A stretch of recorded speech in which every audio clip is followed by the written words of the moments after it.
they'll wait for us. Right, okay, go ahead. Okay, members, I'll advise we're back in public session. And welcome our witnesses here this afternoon, Ciarán McAvard, Ciarán O'Sullivan, and you'll have to help me with this, sorry. Evnet Leafline. Okay.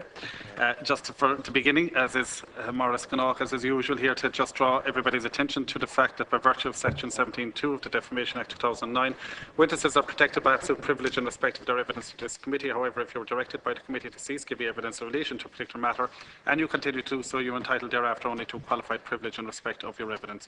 You are directed that only evidence connected with the subject matter of these proceedings is to be given, and you are asked to respect parliamentary practice to the effect that, where possible, you should not criticise nor make charges against any person, persons or entity by name, or in such ways to make him or her identifiable. And this afternoon, the Irish Mathematics Learning Support Network consists of people with an interest in the provision of mathematics and statistics support at tertiary level education in Ireland.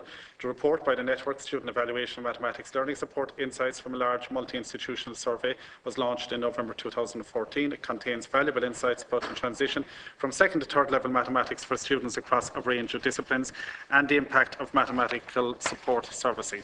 And as I said, representing the network today are Ciarán O'Sullivan and Dr. Ciarán McAvard and Evnet Leafline, and I now invite Mr. O'Sullivan to make a presentation regarding the report. Thank you very much. On behalf of the network, we just want to give some brief insights of the key points from the report. The report's 100 pages long. Mathematical learning support, well, firstly, what is it? It's a free mathematical support that's given to students in addition to their lectures, tutorials and assignments at third level. It's commonplace across the world at this stage, and it's part of a response to what has been documented as the mathematics problem, students entering higher education without necessarily the mathematical background that they require. The Irish Maths Learning Support Network is a community of practice of academics and other people working in the area of mathematics learning support across institutions. And one of the major undertakings that we set about in around 2011 was to have a questionnaire across as many institutions on the island of Ireland as we could do in terms of seeing what students' response to mathematics learning support was. So we conducted a questionnaire. It was taken in 9 higher education institutes, 4 institutes of technology and 5 universities, and the questionnaire basically was in 3 sections. Section A just looked for background in terms of the students, and Section B was for people who had availed of maths learning support and to ascertain what levels of satisfaction they had and how they felt maths learning support was a help or not a help to them. And then the second students that we were particularly interested in were students who hadn't availed of maths learning support, and to try to find out reasons why they weren't engaging and to try to find out what would encourage them to engage with it. So in terms of the profile of the respondents, it was very much along the lines of what we would expect at third level at that stage. Particularly there was a balance between male and female. The mature student proportion was in line with that for the overall sector in 2011, and we had respondents from across science, engineering, business, arts, education and computing. In terms of their prior educational achievement, the profile of the students was about 34% of the students who took the survey had taken higher level mathematics, and the balance more or less had taken ordinary level Leaving Cert. Some mature students wouldn't have had Leaving Cert, which they didn't need because they entered when they were post 23. There was a slight different mix between universities and IOTs, with 43% of students in universities having higher level maths, whereas it was 12% in the IOT sector. But that would be what would be expected. In terms of the questionnaire itself, the key point that we found from the questionnaire was that 36% of students were availing of maths learning support. Another 31% of students reported that they felt they did not need the help, and another 33%, so about another 1/3, felt that there were other reasons as to why they hadn't engaged with maths learning support. And those students in particular are the ones that we were most interested in seeing, could we find ways of trying to encourage them to engage. In terms of the key issue for students, particularly in first year, is you obviously want them to succeed and to progress into second year. And what we discovered from the survey was that 22% of maths learning support students who they had used maths learning support had considered dropping out because of issues with mathematics, and 63% of those students felt that maths learning support had made a significant impact in them staying with their studies and continuing on. And in fact, we discovered another 3% of students who hadn't even considered or didn't report themselves as considering dropping out said they didn't consider to drop out because of the maths learning support being there in the first place. So in summary, 1 in 4 students who considered dropping out of higher education because of mathematical difficulties didn't do so. 2/3 of those didn't do so because the help they got from the maths learning support. So arising from that, we would feel that maths learning support should be embedded as a permanent fixture in higher education institutions across the country, and also that the information that is of so much use to students should be communicated to students on entry into third level, and that's a key point, and that the benefits, the savings to the colleges should be highlighted from a financial perspective, because every student saved is a saving on an investment that's gone into a student in first year and beyond. In terms of ratings of the maths learning support services, typically there'll be a drop-in centre where the student can just come with any question and get help at any stage that they need. So that was the most positively endorsed and most used service. But there would also be revision workshops and support tutorials also run. And there would also be what we called a kind of under an umbrella heading of ICT-enabled supports, which would have been the least used and probably the least positively endorsed at that point. But the key people in maths learning support are the tutors who were working in the maths learning centres, and we would recommend that they be given a special training in how to deal with students who come in. That's a key factor, that human interaction. And we've also, arising from the report, we've been working on developing strategies around enhancing digital literacy skills of students to make sure that they can make the most use of whatever digital support is there. In terms of how those students who did engage impacted, from a mathematics point of view, mathematics, a large extent, success is contingent on confidence.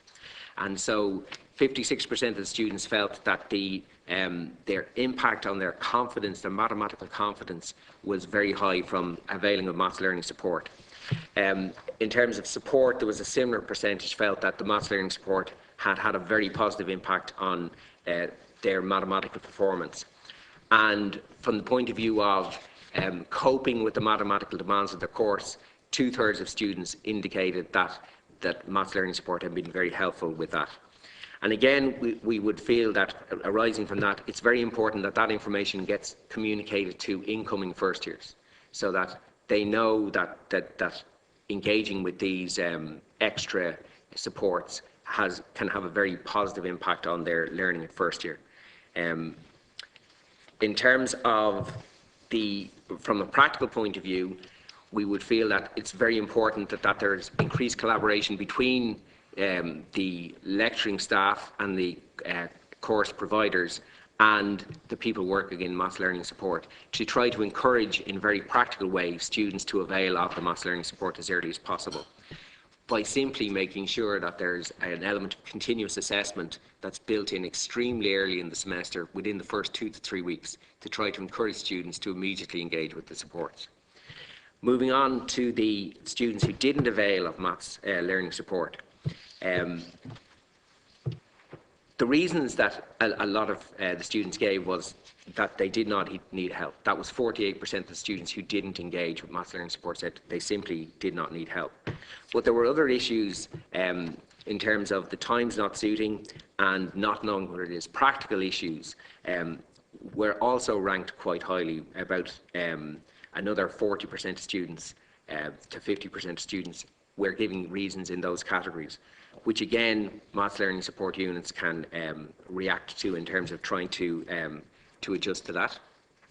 And in terms of what would encourage non-users of maths learning support to engage with it, again, a lot of students said they would go if they were needed. 29% we gave that as a reason, but another significant number again referred to better times, more information.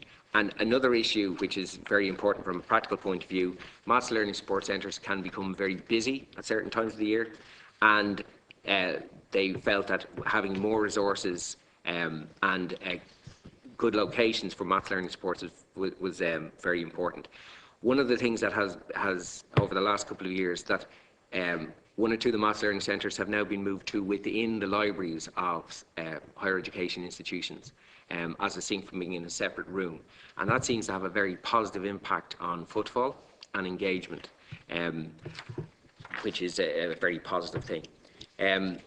In terms of we did some drilling down in terms of what the relationship between prior mathematical achievement and availing of MLS, what that link was. And what we discovered was the stronger the mathematical background, the less likely the students were to avail of that. But in particular, what we discovered was the longer, even if they'd switched from higher level to ordinary level during their Leaving Cert years, the longer they'd stayed with higher level, the less likely they felt that they were going to need maths learning support, which was, we feel in the light of the bonus points, sounds very significant. The one cohort of students, particularly from the IoT sector, that we wanted to focus on as well was mature students. And there is a very definite linkage between adult learners, people over 23, engaging with maths learning support. There's a very statistically significant linkage between those. Adult learners will use every option that they have to be successful. And we think that that has consequences if there are going to be more adult learners engaging with higher education, and the plan is to try to bring that statistic up, that maths learning support centres are going to have to be adequately resourced to deal with that. Also, from a practical point of view, the tutors within maths learning support centres have to understand that there are very different motivations between adult learners as such and traditional learners who may have come from school. Adult learners will want to know reasons why. They'll want to know about debt. And so those different motivations are very important in terms of giving them the kind of support that they need. And then finally, the last key fact, I suppose, that we noticed was that we did notice that there was a link between gender and availing of maths learning support. A statistically higher proportion of females than males availed of maths learning support, regardless of prior education, mathematical achievement or disciplines of study. And there was a significant association between gender and the categories that emerged for the reasons given for use of maths learning support. So there were differences there, but critically, what we discovered was once they'd engaged with maths learning support, male and female students did not report any difference in their experience or the academic impact of using maths learning support. So in terms of our current work for the network, we were fortunate to receive network funding from the National Forum for the Enhancement of Teaching and Learning, and we're using that funding to build the strength of the network, to conduct an audit of the provision of maths learning support across the island of Ireland, because we operate across 32 counties. And in particular, we were trying to action some of the recommendations that came from the report, particularly in the area of tutor training. So we've developed a tutor training package that can be used in all the institutes on the island. And in terms of making it easy to do high quality maths learning support training for the tutors. In terms of the maths learning support is now well established in Ireland, but as things grow and as they develop, the issues around funding and multi-annual funding and permanent funding for maths learning support can be an issue. In terms of access office and so on, they're well established in the kind of the fabric and infrastructure of third level. Maths learning support needs to be on a similar kind of footing going forward. The other issue, which has a very kind of practical impact, is that in terms of funding for postgraduate students in mathematics has reduced, and that has led to a knock-on effect of lack of availability of suitable tutors sometimes in maths learning support centres. So there are two issues that are beyond the control of people working in maths learning support, but may need some consideration going forward. Okay. Thanks, Kieran. Thank you very much for that presentation of a report. I think you said that it exceeds 100 pages. Can you just clarify just one thing for the interest of all the members here? It's exclusively what you were talking about is second level to third level really transition, and in third level, do you have any interaction with the primary level, or do you take any? No, in terms of it would be in maths learning support is for the students who are coming into third level, and they will be adult learners. They're not necessarily all coming from secondary school, but they're adult learners of all sorts, coming from secondary school and coming back from work. But in terms of primary, no. You don't have any interaction with them or take any note of what they're doing?